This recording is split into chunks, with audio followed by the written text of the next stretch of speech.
শহীদ president Ziaur Rahman এবং আপসহীন দেশনেত্রী বেগম খালেদা জিয়ার সুপুত্র আপনাকে অনুরোধ জানাতে চাই, আপনার মরহুম পিতা এবং মরহুম মাতা যারা ভারতীয় আধিপত্যবাদের বিরুদ্ধে সোচ্চার ছিলেন, মাথা উঁচু করে দাঁড়িয়েছিলেন, তাদের থেকে শিক্ষা নিয়ে আপনি তো সুযোগ্য পুত্র, আল্লাহর ওয়াস্তে বাংলার মাটি থেকে ভারতীয় আধিপত্যবাদকে দূর করুন। আল্লাহর ওয়াস্তে এই জুলাইকে ধারণ করুন, না হলে নতুন যেই গণঅভ্যুত্থান আসছে আপনি বাংকারের ভিতরে ঢুকিয়ে সুড়ঙ্গ দিয়ে দিল্লিতে পালাতে পারবেন না। সংবিধান সংস্কার পরিষদের শপথ গ্রহণ না করে বিএনপি স্পষ্ট ভাষায় জানিয়ে দিল, আমরা সংস্কারের বিরুদ্ধে, আমরা বাংলাদেশের 70% মানুষের বিরুদ্ধে, এবং আমরা ওই পূর্ববর্তী ভারতের সামনে মাথা নত করেছি। এটাই বাস্তবতা। এখন সমস্যা হচ্ছে এই বিএনপি সরকারের মানুষজনকে নিয়ে বেশি কথা বললে, কড়া কথা বললে আবার কালকে আমার বাসায় হামলা করবে।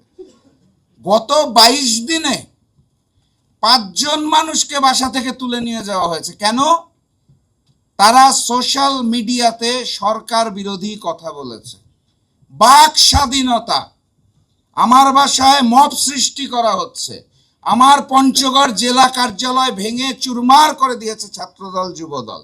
এটার নাম হচ্ছে নতুন যেই গণতন্ত্র সৃষ্টি করার কথা বলছিল, যেই গণতন্ত্রটা সৃষ্টি হয় নাই, সেই গণতন্ত্র অর্থাৎ তারেকতন্ত্রের মবতন্ত্র। এইটার জন্য তো আমরা জুলাইয়ের এত সংগ্রাম করি নাই।